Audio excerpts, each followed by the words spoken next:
Adelaide, what's it like for you now living in LA? Like, a lot of people wouldn't have seen perhaps your Australian stuff, so probably just assume that you are an American, I guess. Is that a process that's been difficult for you to transition into, or it's just come fairly naturally? I find work, I mean, I absolutely love working in Australia, and I'm so thankful for all that kind of, all the work I've done there. But it's been really liberating working in America, because I think, first of all, the American accent I love, because I really don't feel like I'm not myself. Really and I hear myself and it's not me, so I can just let go.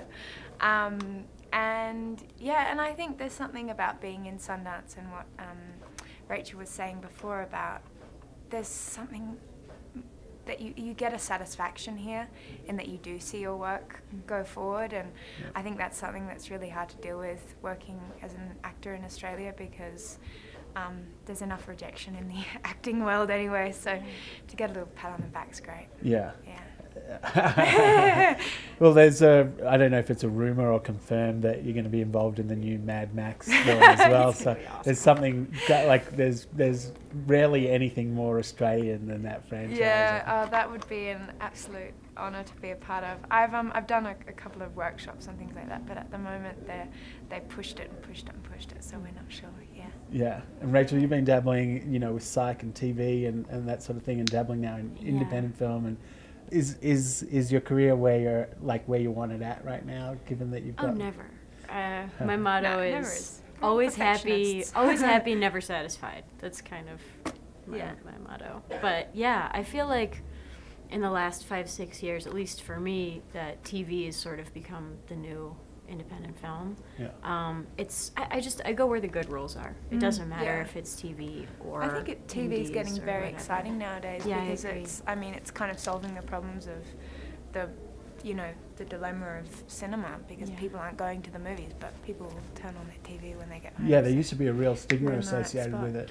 Trying. And that stigma seems to have been absolved over the last few years. There's great TV going Completely. Yeah. And what was it like working with Kevin? We've seen him in, travelling to all these film festivals. We're fairly familiar, and we've interviewed him a bunch. Sure. Yeah. Besides the fact that I think he's Canadian, right? So besides the fact that he's Canadian, we like him a hell of a lot.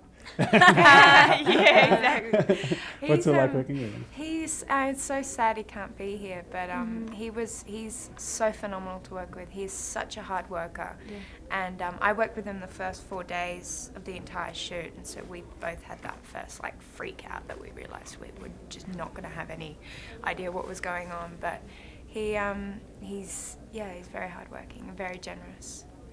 Is it weird having to have that absolute faith in a director, or does it happen on every set? It seems like on this one, because Shunji does so much of the work himself afterwards, so much of the music, everything, like he's hands-on in so many ways, that really it would be hard to foretell what the story is going to be. His work speaks for him, and that's where you gain your trust. When you're working for first-time directors, that's really nerve-wracking. When a first-time director says to you, in making a choice in the take, when they say, "One your way, one my way," and they're going to be in the editing room, you're like, do I have to pretend to not know what he's saying?